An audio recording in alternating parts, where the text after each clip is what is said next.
Assalamualaikum warahmatullahi wabarakatuh.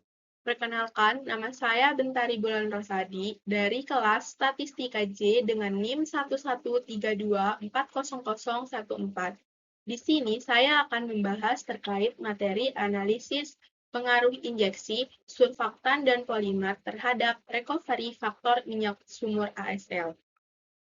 Oke, selanjutnya untuk jurnal yang saya gunakan pada presentasi kali ini yaitu dengan tema pengaruh injeksi surfaktan dan polimer pada recovery faktor minyak sumur ASL.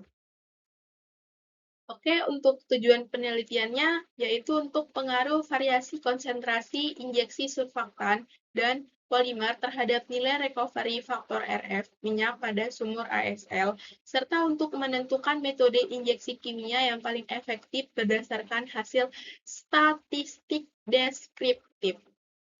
Untuk data dan variabel penelitian, di sini saya menggunakan sumber data yaitu dari jurnal Migasian Volt nomor 2 Desember tahun 2017 oleh Mbak Isnani Agriandita dan Aldi Syahrilayali. Serta jenis datanya, data hasil uji confounding laboratorium dan serta ada variabelnya juga. X1-nya itu jenis injeksi, surfaktan atau polimer. Untuk X2-nya itu viskositas fluida dan Y-nya itu untuk recovery minyak. Oke, untuk data yang digunakan di sini menggunakan jumlah data atau N-nya itu dengan 6 sampel uji core, di mana terdiri dari metode injeksi yang terdiri dari surfaktan plus polimer P1, surfaktan plus polimer P2, surfaktan plus P1 0,5%, surfaktan dengan P2 0,15%, dan ada juga data-data yang tersedia untuk recovery water flood persen, recovery EOR, dan total recovery persennya juga. Di sini untuk populasi penelitiannya, di mana seluruh core reservoir dari lapangan ASL yang menjadi representasi kondisi lapangan minyak tersebut untuk studi injeksi surfaktan polimer EOR. Untuk sampel dan metode sampling, di sini ada simple random sampling SRS dan pure positive sampling. Jadi kalau untuk sampel random sampling SRS ini, setiap core itu harus memiliki peluang sama untuk dipilih dan cocok bila karakteristik batuan itu relatif homogen. Untuk kelebihannya juga, dia itu bebas bias, dan kelemahannya itu butuh banyak sampel agar representatif. Nah, untuk pure positive sampling itu sendiri, itu untuk pemilihan sampel ini tuh harus berdasarkan tujuan tertentu. Misal, tujuan kita itu untuk variasi surfaktan dan polimer. Ya, gunain pure positive sampling gitu. Nah, cocok juga untuk penelitian pada laboratorium dan kelebihannya juga efisien pada formula uji yang signifikan dan juga terdapat kelemahannya juga yang tidak dapat digeneralisasi. Nah, untuk pada penelitian ini yang saya pilih atau sampel dengan metode sampling yang saya pilih, di sini saya pilih purposive sampling. Karena yang pertama, alasannya itu menggunakan desain uji yang ditentukan berdasarkan kombinasi formula, surfaktan, dan polimer secara spesifik dan tidak acak. Oke, untuk statistik dasar data recovery EOR, di sini dari 6 sampel core yang diuji, yang digunakan, didapatlah hasil recovery EOR-nya dalam persen, yaitu pada gambar di PPT ini. Dan untuk perhitungannya itu didapatlah meannya itu 15,98%, mediannya 16,5%, variansnya 27,48, dan standar deviasi SD-nya itu 5,24. Next, di sini kita akan menghitung mean dan median menggunakan rumusnya. Nah, kalau perbedaan mean dan median. Kalau untuk mean itu, dia kan nilai rata-rata. Nah, kalau untuk median itu nilai tengah. Jadi, kita kan gunain 6 sampel nih di sampling kita ini. Nah, untuk menentukan mean atau nilai rata-rata digunakanlah rumus sigma XI per N, yang dimana XI-nya itu setiap nilai data dan N-nya itu jumlah data. Nah, ditambahlah mean-nya itu 10,90 ditambah 9,20 tambah 17,30 ditambah 15,70, 23,0 dan 19,80 dibagi dengan jumlah data. Jumlah data ada 6.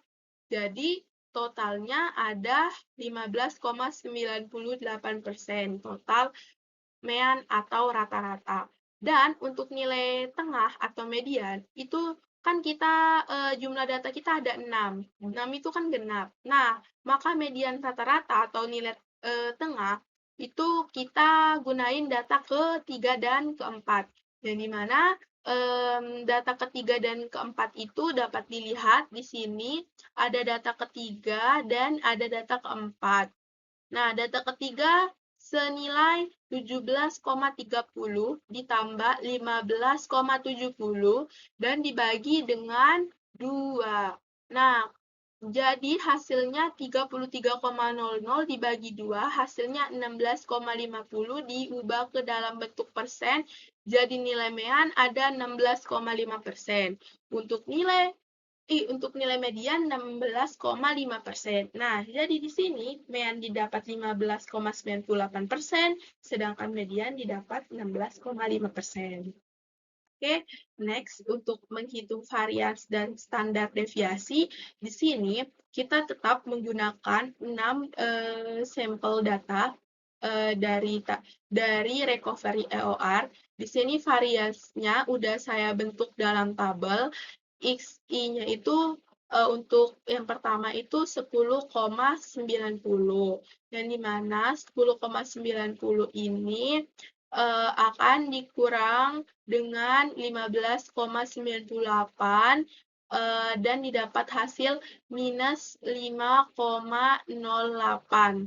Nah, minus 5,08 ini dipangkatkan 2 lagi, didapatlah hasil 25,8064. Dan begitulah seterusnya sampai sampel ke-6. Nah, jumlahkan semua hasil kuadrat. Maksudnya, semua hasil yang sudah dikuadratkan dari 6 sampel tersebut itu akan ditambahkan semuanya. Dan setelah ditambahkan, didapat hasil 137.000,4884. 4684. Nah, untuk S kuadratnya itu didapat hasil 137,4684 dibagi dengan 6 minus 1. Nah, sama dengan didapat hasil 27,49368. Nah, jadi S kuadratnya itu akan dibulatkan jadi 27,48. Jadi, untuk varians didapat 27,48. Untuk standar deviasi atau SD-nya itu, rumusnya S sama dengan akar S kuadrat, sama dengan akar 27,48. S kuadratnya ini 27,48, yaitu hasil dari varians. Nah, didapatlah hasil 5,243 persen, diubah ke persen. Jadi standar deviasi itu 5,24%. Sama selanjutnya ada analisis distribusi data. Nah, untuk perbandingan mean dan median itu menunjukkan data yang relatif simetris, yang dimana distribusi ini tuh dapat dianggap mendekati normal karena tidak terdapat nilai yang ekstrim dan persebaran antar data hampir merata semua. Nah, kalau untuk interpretasi standar deviasi itu nilai SD-nya itu 5,24%, tadi sudah dilakukan dilakukan percobaan perhitungan yang dimana dari nilai si varians didapatlah hasil nilai si standar deviasi senilai 5,24%. Nah, menunjukkan bahwa variasi hasil recovery EOR ini antar metode injeksi berada dalam rentang lebih kurang 5% dari rata-rata. Artinya, perbedaan efektivitas tiap kombinasi surfaktan polimer tidak terlalu besar dan memberikan hasil yang paling tinggi seperti itu.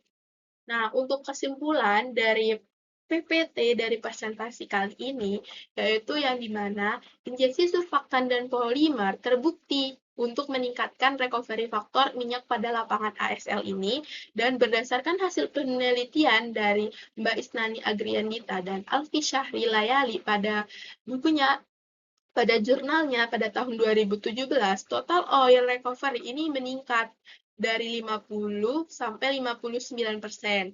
Hasil water flooding menjadi 61 sampai 77% EOIP.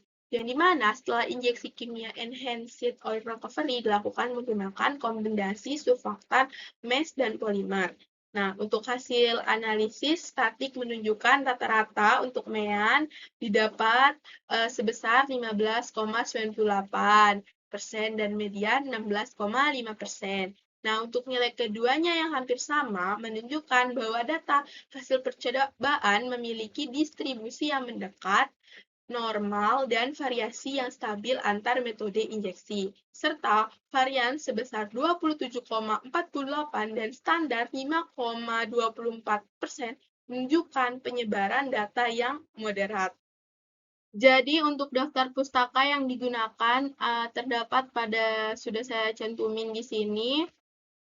Sekian presentasi dari saya, lebih kurangnya saya mohon maaf apabila ada salah-salah kata. Saya pribadi mohon maaf untuk sebesar-besarnya. Wabillahi taufiq wal hidayah. Wassalamualaikum warahmatullahi wabarakatuh.